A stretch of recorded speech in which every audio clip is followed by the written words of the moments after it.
Assalamu alaikum dear students, I am Asadullah Abro, lecture in physics, government boys degree college IIT Kasmabad. आज हम chapter number 1 physics first year का जो lecture पढ़ेंगे, study करेंगे, वो होगा modern physics and its branches. तो modern physics की जो हम स्टडी करते हैं तो उसमें मोस्टली हम उन ऑब्जेक्ट्स की स्टडी करते हैं जो माइक्रो ऑब्जेक्ट्स हों, जिसे हम विजिबल आई से ना देख सकें, और इस पीरियड को हम क्वांटम फिजिक्स भी कह सकते हैं। ये पीरियड जब स्टार्ट हुआ तो ये हुआ था at the end of 19th century, जहाँ इसको हम इसी तरह लिख सकते हैं कि दिस पीरियड स्टार्टेड आफ्टर 1900। तो आफ्टर 1900 का मतलब ये होता है कि फॉर सपोज यहाँ पे मैं ईयर लिख रहा हूँ 1890, तो आप देख सकते हैं कि ये 18th सेंचुरी कंप्लीट हो चुकी है और 19th सेंचुरी का ये है 90 इयर्स। तो ऑलमोस्ट जो है वो यहाँ पे 19th सेंचुरी जो है वो एंड हो रही है।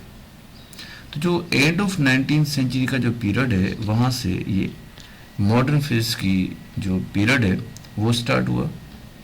तो इसमें मोस्टली हम उन ऑब्जेक्ट्स की स्टडी करते हैं जो स्मॉल ऑब्जेक्ट्स हों, मोस्टली मैक्सिमम वो ऑब्जेक्ट्स जिसको हम नेक्ड आई से ना देख सकें, तो उन स्टडी को हम कहते हैं मॉडर्न फिजिक्स। फॉर सपोज कि हमारे पास एक ब्रांच है, इसे कहते हैं एटॉमिक फिजिक्स। तो एटॉमिक फिजिक्स में हम स्टडी करते हैं एटम की, और एटम के सराउंडिंग में जो इलेक्ट्रॉन्स रिवॉल्व करते हैं या एटम का जो स्ट्रक्चर है, उस स्टडी को हम कहते हैं एटॉमिक फिजिक्स। अब देखें कि इस स्टडी में अगर हम मज़ीद जाएंगे तो आपने तो पढ़ा होगा कि एटम के अंदर एक सेंट्रल पार्ट होता है जिसे हम कहते हैं न्यूक्लियस। तो उस न्यूक्लियस में क्या होता है? उस न्यूक्लियस में प्रोटॉन्स होते हैं, न्यूट्रॉन्स होते हैं, लेकिन न्यूट्रॉन पे तो कोई चार्ज नहीं होता और प्रोटॉन पे चार्ज पॉजिटिव होता है। तो ये याद रख लें, जो न्यूक्लियस होता है वो सेंट्रली पॉजिटिवली चार्ज होता है। तो न्यूक्लियस पे जो चार्ज होती है वो पॉजिटिव होती है। अब ये इलेक्ट्रॉन्स आप देख रहे हैं जो रिवॉल्व कर रहे हैं, इनके ऊपर चार्ज होती है नेगेटिव। तो ये जो प्रोटॉन्स, जो न्यूक्लियस के अंदर जितने भी प्रोटॉन्स होते हैं और इलेक्ट्रॉन्स, ये एक दूसरे का इफेक्ट ख़त्म करते हैं, कैंसिल करते हैं। तो जो एटम होता है उस पर कोई चार्ज नहीं होती। तो एटम जो है वो आपका न्यूट्रल होता है। इस स्टडी को कहते हैं हम एटॉमिक फिजिक्स। ये थोड़ी बेसिक स्टडी मैंने ऐड कर दी एटॉमिक फिजिक्स के साथ। अब क्या होता है कि जब हम मॉलिक्यूलर फिजिक्स में आते हैं, तो मॉलिक्यूलर फिजिक्स में हम स्टडी करते हैं मॉलिक्यूल्स की और उनकी जो कंपोजिशंस होती हैं। तो जो सेम मॉलिक्यूल्स होते हैं उनकी कंपोजिशन सेम होती है, जो डिफरेंट मॉलिक्यूल्स होते हैं उनकी कंपोजिशन डिफरेंट होती है। अच्छा, ये मॉडर्न फिजिक्स जो ब्रांचेज हैं याद करने में बहुत आसान होती हैं। इसमें आपको बोलेगा कि भाई study of molecules and their composition, और देखिए अगर आपको बोल रहा है कि भाई एटॉमिक फिजिक्स है तो इसमें मोस्टली आप क्या स्टडी करेंगे? Study about an atom. तो ये लफ्ज़ आपको ज़रूर बोलेगा कि भाई स्टडी अबाउट एन एटम, इसको कहते हैं एटॉमिक फिजिक्स। और इलेक्ट्रॉन्स रिवॉल्व करते हैं अराउंड द न्यूक्लियस। तो थोड़ी बहुत स्टडी जो हमने एटम की जो बेसिक स्टडी है वो हमने कर ली कि एटम की स्टडी किस तरह होती है।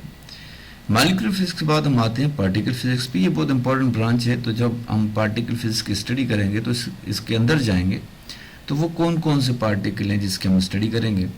तो ये भी याद करने के लिए बहुत आसान है। कोई डेफिनेशन में तो आपको बताएगा कि भाई ये फिजिक्स की ब्रांच है जिसमें हम स्टडी करेंगे एलिमेंट्री पार्टिकल्स। तो एलिमेंट्री पार्टिकल्स हमारे कौन से होते हैं? वो स्मॉल होते हैं, जैसे कि प्रोटॉन हो गया, इलेक्ट्रॉन हो गया, न्यूट्रॉन हो गया और फोटॉन हो गया। तो इन पार्टिकल्स की स्टडी करते हैं। इनके अलावा बहुत सारे पार्टिकल्स हैं, उन सब पार्टिकल्स की जो हम स्टडी करते हैं फिजिक्स में, तो उसे कहते हैं पार्टिकल फिजिक्स।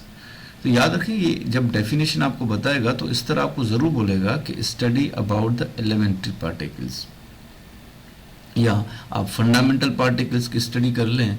तो ये लफ्ज़ जो पार्टिकल का है वो इस डेफिनेशन में यूज़ ज़रूर करेगा। तो आप इससे तो अंदाज़ा लगा सकते हैं कि ये कौन सी ब्रांच हो जाएगी। तो इसके कहते हैं पार्टिकल फिजिक्स। अब हम पहले स्टडी करते हैं कि भाई पार्टिकल फिजिक्स में तो जब आप स्टडी करते हैं इलेक्ट्रॉन की, तो ये इलेक्ट्रॉन डिस्कवर किया था जे थॉमसन इन 1897। अब ईयर याद करने की ज़रूरत नहीं है, ईयर नहीं आते, लेकिन ये याद रखने है कि electron was discovered by J Thomson. Electron के ऊपर जो चार्ज होती है वो नेगेटिव होती है, और याद रखना ये एमसीक्यूज भी आते हैं कि इलेक्ट्रॉन के ऊपर जो चार्ज की वैल्यू है वो है 1.6 इंटू 10⁻⁻19 कूलम। ये याद रखना है, ये एमसीक्यूज में आते हैं, और मैंने इस ब्रांच को डिटेल में एक्सप्लेन किया है। इसके अलावा आपको ये भी याद करना है कि जो इलेक्ट्रॉन का मास होता है वो है 9.11 इंटू 10⁻31 किलोग्राम। ये बहुत स्मॉल मास होता है कि अगर ये पावर माइनस में होता है तो पॉइंट के बाद ये आप देखें 30 जीरो देंगे, 30 जीरो देंगे, फिर उसके बाद लिखेंगे 911। तो ये इतना स्मॉल मास हम इसको नेक्ड आई से नहीं देख सकते। ठीक है, हम आगे जाते हैं। इसके बाद हम चलते हैं नेक्स्ट पेज पे। तो जो प्रोटॉन था, प्रोटॉन ये गोल्डस्टीन ने डिस्कवर किया था 1898, और उसके बाद ये प्रोटॉन रदरफोर्ड ने भी डिस्कवर किया 1911 में। याद रखें कि प्रोटॉन के ऊपर जो चार्ज होती है वो पॉजिटिव होती है, और इसकी जो चार्ज की वैल्यू है वो भी सेम है 1.6 इंटू 10⁻⁻19 कूलम। याद रखें इलेक्ट्रॉन और प्रोटॉन पे जो चार्ज की वैल्यू है वो सेम है, इसकी वैल्यू सेम है, लेकिन ये फर्क है कि इलेक्ट्रॉन के ऊपर चार्ज नेगेटिव है और प्रोटॉन के ऊपर चार्ज जो है वो पॉजिटिव होती है। और प्रोटॉन का मास याद कर लें कि प्रोटॉन का जो मास होता है वो है 1.6726 भी लिखा जाता है, 24 भी लिखा जाता है, इंटू 10⁻⁻27 किलोग्राम। ये मास भी आपको याद करना है। ठीक है बेटा, ओके। अब न्यूट्रॉन किसने डिस्कवर किया था? ये किया था जेम्स चैडविक ने इन 1932। याद रखें कि ये न्यूट्रल पार्टिकल है, इसके ऊपर कोई चार्ज नहीं होती, और न्यूट्रॉन का जो मास होता है वो है 1.6748 इंटू 10⁻⁻31 किलोग्राम। याद रखें न्यूट्रॉन का मास प्रोटॉन से थोड़ा ज़्यादा होता है, प्रोटॉन का मास थोड़ा कम होता है और न्यूट्रॉन का मास जो है वो थोड़ा ज़्यादा होता है। अब ये प्रोटॉन और न्यूट्रॉन के जो मासेस हैं ये इलेक्ट्रॉन से ज़्यादा होते हैं, तो ये सारे हेवियर मास जब मिलते हैं तो ये एटम के सेंट्रल में आके रुक जाते हैं, तो वो एक पार्ट बनाते हैं, एटम का एक पार्ट बनता है जिसे हम कहते हैं न्यूक्लियस। तो न्यूक्लियस में याद करना एक प्रोटॉन होता है और न्यूट्रॉन होता है, और प्रोटॉन पे चार्ज पॉजिटिव होती है और न्यूट्रॉन पे जो चार्ज होती है वो कोई नहीं होती। तो इस तरह न्यूक्लियस में जो चार्ज आएगी याद करना वो पॉजिटिवली चार्ज होगा।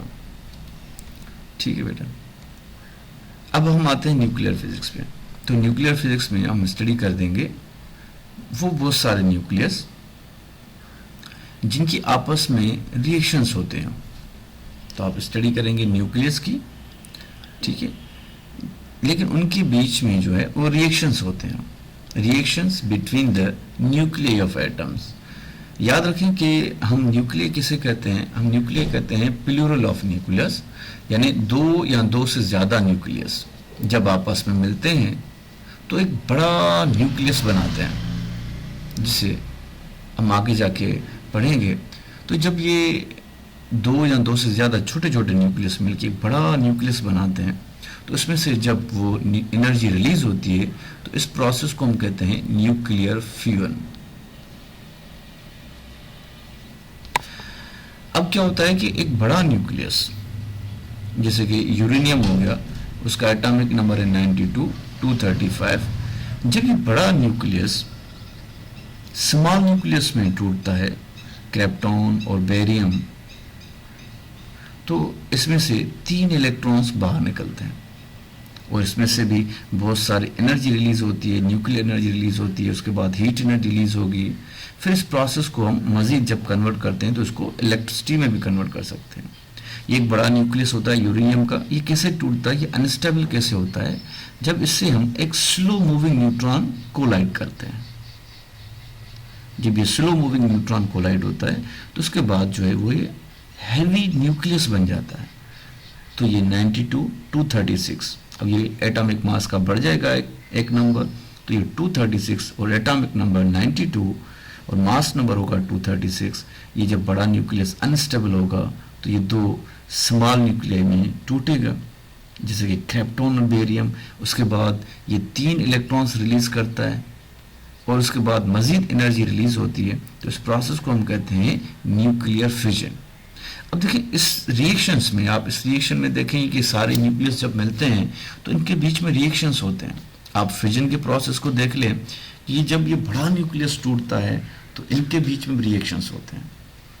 तो अगर याद करनी है डेफिनेशन, तो डेफिनेशन तो याद करने के लिए बहुत आसान है कि आपने एक मरतबा पढ़ी, आपको याद हो गई। तो इसमें आप लफ्ज़ जो है ना वो यूज़ करेगा कि आपको स्टडी करनी है अबाउट द न्यूक्लियस, और उसके बाद क्या बोलेगा कि reaction between the nuclear of atoms. ठीक है, तो इसकी जो रिएक्शंस होती हैं ये सारी स्टडी जो है वो इंटर में होती है। तो लेकिन आपको ये सिर्फ यहाँ तक स्टेटमेंट आप याद कर लें कि आप इस न्यूक्लियस की स्टडी करें और उनके बीच जो रिएक्शंस होते हैं तो उसे कहते हैं हम nuclear physics. We'll turn to the next page. अब आते हैं हम सॉलिड स्टेट फिजिक्स पे। सॉलिड स्टेट फिजिक्स में हम मोस्टली स्टडी करते हैं उन सॉलिड मटेरियल्स की जिनका स्ट्रक्चर जो है क्रिस्टलाइन हो, क्रिस्टल स्ट्रक्चर हो। लेकिन ऐसे कौन से मटेरियल हैं, जैसे कि आपके पास सॉल्ट हो गया, ठीक है, आपके पास ब्लू क्वार्ट्स होते हैं। तो ये जो सारे एलिमेंट्स जिनका एटॉमिक, जिसका स्ट्रक्चर क्रिस्टल हो, तो उसे कहते हैं हम सॉलिड स्टेट फिजिक्स। तो याद कर लें कि आप देखें ये लफ्ज़ तो ज़रूर बोलेगा आपको डेफिनेशन में कि आप स्टडी करें सॉलिड मटेरियल्स की, लेकिन उनका जो स्ट्रक्चर होना चाहिए वो क्रिस्टल फॉर्म में होना चाहिए। देखिए ये सोडियम क्लोराइड है, आप इसका स्ट्रक्चर देख लें कि ये सॉलिड तो है लेकिन इसका स्ट्रक्चर क्रिस्टल फॉर्म में होता है, जिसमें क्लोराइड आयंस होते हैं, सोडियम आयंस होते हैं, ये आयंस मिलकर एक स्ट्रक्चर बनाते हैं। तो ये वाला जो आपको स्ट्रक्चर देख रहा है, नज़र आ रहा है, इस स्टडी को हम कहते हैं सॉलिड स्टेट फिजिक्स। अब आते हैं हम प्लाज्मा पे। ये बहुत इंपॉर्टेंट ब्रांच है फिजिक्स में। तो याद रखें कि प्लाज्मा में जब आप स्टडी करते हैं, कहते हैं कि ये जो यूनिवर्स है वो 99% is made up of plasma. अब प्लाज्मा को हम स्टडी करेंगे, ये मैटर की फोर्थ स्टेट है। इसमें क्या होता है कि आप स्टडी करते हैं ऑफ हाईली आयनाइज्ड एटम्स। किसकी स्टडी करेंगे आप? Highly ionized atoms. अब वो ionized atoms forming a bare nuclei. अब बेयर न्यूक्लियाई किसे कहते हैं हम? कि न्यूक्लियाई विदाउट इलेक्ट्रॉन्स। अब इसको समझने के लिए हम थोड़ा सा एक एग्जांपल लेते हैं कि आपको समझाते हैं कि भाई आयनाइजेशन क्या होती है। तो आपने केमिस्ट्री में ज़रूर पढ़ा होगा कि जब आप इलेक्ट्रॉन को एनर्जी देते हैं तो ये इलेक्ट्रॉन जब एनर्जी गेन करेगा तो एनर्जी गेन करने के बाद ये एटम से निकल जाए। ठीक है, इस एटम में जितने भी इलेक्ट्रॉन्स हैं, ठीक है, आप इन इलेक्ट्रॉन्स को बआसानी निकालें। अब ये किस तरह निकालेंगे कि हम ये स्टडी करेंगे कि प्लाज्मा में एक हाई टेम्परेचर बनता है। उस हाई टेम्परेचर में क्या होगा कि ये जो इलेक्ट्रॉन्स हैं जब एनर्जी गेन करेंगे तो ये आहिस्ता आहिस्ता इस एटम से निकलते जाएंगे, अपने ऑर्बिट से निकलते जाएंगे। तो खाली क्या बचेगा? फिर न्यूक्लियस बचेगा। तो अब ये हो गया हाईली आयनाइज्ड एटम। अब ये क्या हो गया? हाईली आयनाइज्ड एटम, कि जब इस एटम में से इलेक्ट्रॉन्स निकल जाते हैं तो बाकी जो बचेगा वो खाली न्यूक्लियस बचेगा। तो उसके सराउंडिंग में इलेक्ट्रॉन्स रिवॉल्व नहीं करेंगे, इलेक्ट्रॉन नहीं होगा। तो हम ये स्टडी करते हैं कि प्लाज्मा जो है वो फोर्थ स्टेट ऑफ मैटर है। तो याद रखें कि आप स्टडी करेंगे हाईली आयनाइज्ड एटम्स। और आयनाइजेशन मैंने आपको बता दिया कि जब आप इलेक्ट्रॉन्स को एनर्जी देते हैं तो वो सारे के सारे इलेक्ट्रॉन्स एटम में से निकल जाएं, तो बाकी क्या बचेगा? बाकी खाली न्यूक्लियस बचेगा। तो उसे कहते हैं हम बेयर न्यूक्लियाई। देखें ये प्लाज्मा जो है मैटर की फोर्थ स्टेट है। इसमें होते क्या है? इसमें गैसेस आयंस होते हैं और जो इलेक्ट्रॉन्स होते हैं ऑर्बिटल इलेक्ट्रॉन जो न्यूक्लियस के सराउंडिंग में रिवॉल्व करते हैं वो निकल जाते हैं। अब क्या होता है कि ये प्लाज्मा मोस्टली आपको स्टार्स और सूरज में मिलता है। ये सूरज पे हाई टेम्परेचर होता है। देखिए ये अगर आपको प्लाज्मा स्टेट बनानी है तो इसमें आपको हाई टेम्परेचर क्रिएट करना होता है। तो इस हाई टेम्परेचर में क्या होता है कि जो स्मॉल पार्टिकल्स मिलकर ये जो बड़ा न्यूक्लियस बनाते हैं जिसे हम सन कहते हैं, तो इस हाई टेम्परेचर पे ये इलेक्ट्रॉन्स जो हैं वो निकल जाते हैं। तो ये फिर जो गैसियस स्टेट बनता है, गैसियस स्टेट में जो ये आयंस क्रिएट होते हैं, तो इस स्टडी को हम कहते हैं प्लाज्मा। लेकिन आपको स्टेटमेंट जो है वो ये वाली याद करनी है कि आप स्टडी करेंगे highly ionized atoms forming a bare nuclei. बस ये फिजिक्स में आप यहाँ तक स्टडी कर लें, मजीद में आपको थोड़ा प्लाज्मा के बारे में स्टडी करवा रहा हूँ। तो चलो हम एक प्लाज्मा का एक और एग्जांपल लेते हैं, जैसे कि टेस्ला कॉइल हो गई। तो उसमें आप देख सकते हैं कि ये जो टेस्ला कॉइल है ये किसे एक इलेक्ट्रिसिटी जनरेट कर रहा है, उसके सराउंडिंग में ये किस तरह एक गैसेस का मिक्सचर कैसे बन रहा है देखते हैं।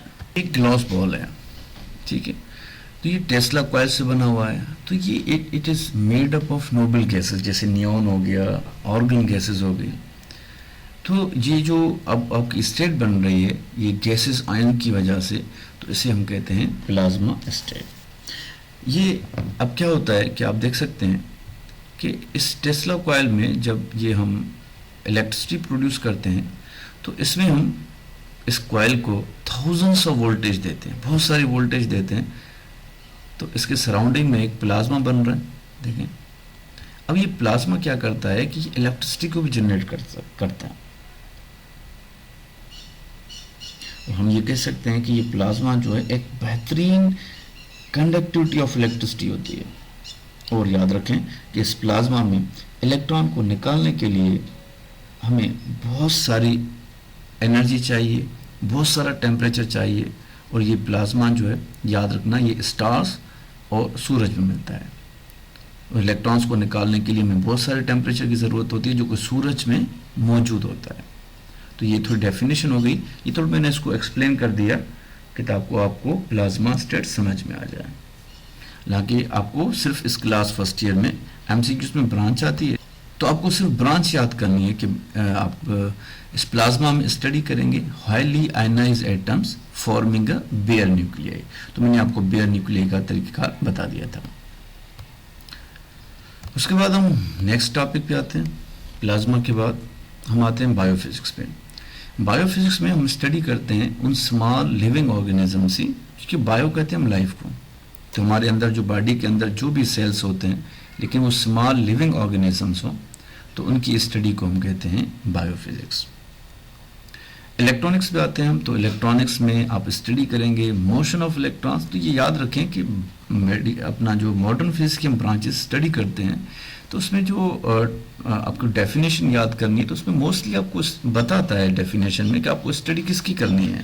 कि अगर आपको लाइफ की स्टडी करनी है, स्मॉल लिविंग ऑर्गेनिजम्स की स्टडी करनी है, तो उसे कहते हैं बायोफिजिक्स। और अगर आपको स्टडी करनी है इलेक्ट्रॉन्स की, जो कि इलेक्ट्रॉनिक्स बहुत सारे इलेक्ट्रॉनिक डिवाइसेस में फ्लो होते हैं, तो इस स्टडी को हम कहते हैं इलेक्ट्रॉनिक्स। ठीक है, अब इलेक्ट्रॉनिक्स में हम क्या करेंगे, स्टडी करेंगे मोशन ऑफ इलेक्ट्रॉन्स। ये इलेक्ट्रॉन्स क्या करते हैं कि इलेक्ट्रॉनिक डिवाइसेस में फ्लो होते हैं, या इन इलेक्ट्रॉनिक डिवाइसेस में हम इलेक्ट्रॉन्स को कंट्रोल भी कर सकते हैं। तो हमारे पास बहुत सारे ये डिवाइसेस होते हैं, जैसे कि सेमीकंडक्टर डायोड हो गया, ठीक है, हमारे पास ट्रांजिस्टर्स हो गए। ये सारे जो हैं आपके सर्किट्स में मुख्तलिफ, जो भी आपके लैपटॉप के, मोबाइल के, जो भी इलेक्ट्रॉनिक जो भी चीज़ें हैं, उनमें ये सारी इलेक्ट्रॉनिक डिवाइसेस यूज़ होती हैं। बहुत सारी छोटी छोटी चिप्स होती हैं जिसमें ये इलेक्ट्रॉन्स फ्लो होते हैं, आप उनको कंट्रोल करते हैं, आप उनको कंडक्ट करते हैं। तो ये इलेक्ट्रॉन्स जब फ्लो होते हैं कभी किसी भी इलेक्ट्रॉनिक डिवाइसेस में, तो आप उसको फ्लो करें, कंडक्ट करें, या उन इलेक्ट्रॉन्स को आप कंट्रोल करें, तो इस स्टडी को हम कहते हैं इलेक्ट्रॉनिक्स। तो ये आप याद कर लें, वेरी सिंपल डेफिनेशन, आपको स्टडी करनी है फ्लो ऑफ इलेक्ट्रॉन्स, ठीक है, तो इसको कहते हैं हम इलेक्ट्रॉनिक्स। ये सिंपल ब्रांचेस हैं। अच्छा, कुछ हमारे पास सप्लीमेंट्री ब्रांचेस भी होती हैं, जैसे कि ये भी मैं आपको बता दूं कि एक थर्मोडायनेमिक्स, ये भी याद कर लें, कभी कभी एमसीक्यूज में आता है। तो थर्मो जो है वो हम लेते हैं थर्म से, और थर्म का मतलब क्या होता है, हीट, और डायनेमिक का क्या मतलब होता है, मोशन। तो ये भी एक ब्रांच है फिजिक्स की, जिससे हम हीट एनर्जी को कन्वर्ट करते हैं मैकेनिकल एनर्जी में। याद कर लें कि थर्मोडायनेमिक्स ये एक ब्रांच है फिजिक्स की, जिसे हम हीट एनर्जी को कन्वर्ट करते हैं मैकेनिकल एनर्जी में। तो ये एक बेस्ट एप्लीकेशन मैं आपको बता रहा हूँ कि पुराने ज़माने में जो ट्रेन चलती थी वो कोयलों पे चलती थी, तो वो जो इंजन यूज़ होती थी उसे कहते हैं हम हीट इंजन। अब ये सोर्स में से इंजन क्या करती है कि सोर्स में से हीट एनर्जी को गेन करेगी, उसके बाद ये भी ट्रेन चलती है, तो ये होता है मैकेनिकल वर्क। तो ये मैकेनिकल वर्क जो होता है ये आपका कन्वर्ट होता है मैकेनिकल एनर्जी में। तो ये पुराने ज़माने में जो ट्रेन कोयलों पे चलती थी, तो ये जो इनमें जो इंजन यूज़ होती थी ये होती थी हीट इंजन। ये हीट इंजन क्या करती थी कि हीट एनर्जी को कन्वर्ट करती थी मैकेनिकल एनर्जी में। तो ये आपकी मॉडर्न फिजिक्स की कुछ ब्रांचेस हो गई, इनको याद करना है। ये सारी जो ब्रांचेस हैं वो आपकी क्लास फर्स्ट ईयर में एमसीक्यूज में आती है। गॉड ब्लेस यू, अल्लाह हाफिज़।